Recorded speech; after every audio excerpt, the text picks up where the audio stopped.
یو سړی مور یې ناجوړه مور یې ډېره زیاته خوښه وه ډېره زیاته مینه یې ورسره لږه نه مور یې په هسپتال کې پرته وه او ډاکټر ورته وی چې نن او سبا ستا د مور بس دا ورځ دوه دي زیاتې نه دي دې غریب به سار لاړ مور سره به ناست او ماښام ماسخوتن به د مور نه راغی دقه یو زوی دی او دغه یوې مور ده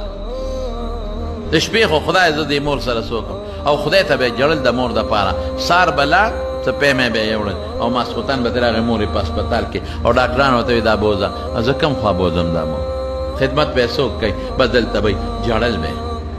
نو چې ماسخوتن به دې څه که نه نو لاره کې پټرول پمپ هلته به یې تیل اچول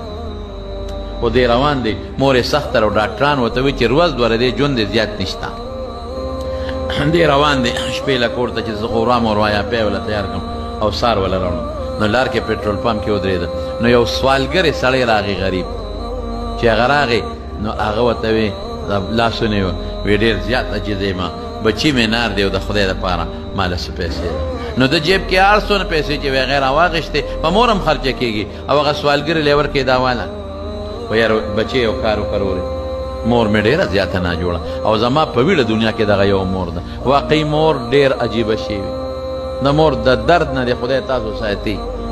تاسو ساتي زما مور ده او بیماره پرته ده په هسپتال کې ناجوړه پرته ده او روز دوه دي لږه دوا وکړه خدای پاک که جوړه کړي نو زما وروڼو خدای پاک ایوب علیه السلام بې ډاکټره جوړ کړی دی بے طبیب او بے حکیم یې جوړ کړی دی بے دارو یې جوړ کړی دی الله کولی شي هغه غریب دوا وکړل هغه او دی لاړ کور ته سهار وختي چې سینګ راغی او هغه د مور هغه واټ له ورغې ویې کتل نو مور یې په کټ کې نه وه بس یا خدایا مور مې جوړ مړه شوې دوی جوړ لمبولو لوڼې مور مې څه شوه مور څه شوه منډه یې کړه کاونټر له وی دغه ځای کې فلانکي بیډ باندې زما مور پرته وه اخو نشته وی مبارک دې شه مور باندې د خدای پاک څه ناشنا پدل بیګا کړی دی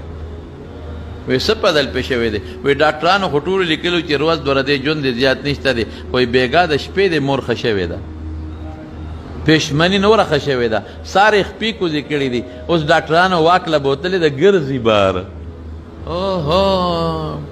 زما مور ګرځي ورمنډه کړې سترګو کې اوښکې او خوشحالۍ نه جاړي مور ته ورته غاړه وت مور دې ښکل که مور ته خو د لاس تړه قولو نه وې تا له خو خوله کې قاشوغه کې مونږ خوروا او پی به در کول څه چلو شو وی بچې هېڅ پته راته نه لګي خو د شپې اوده ومه او یو سړی راغی یو سړی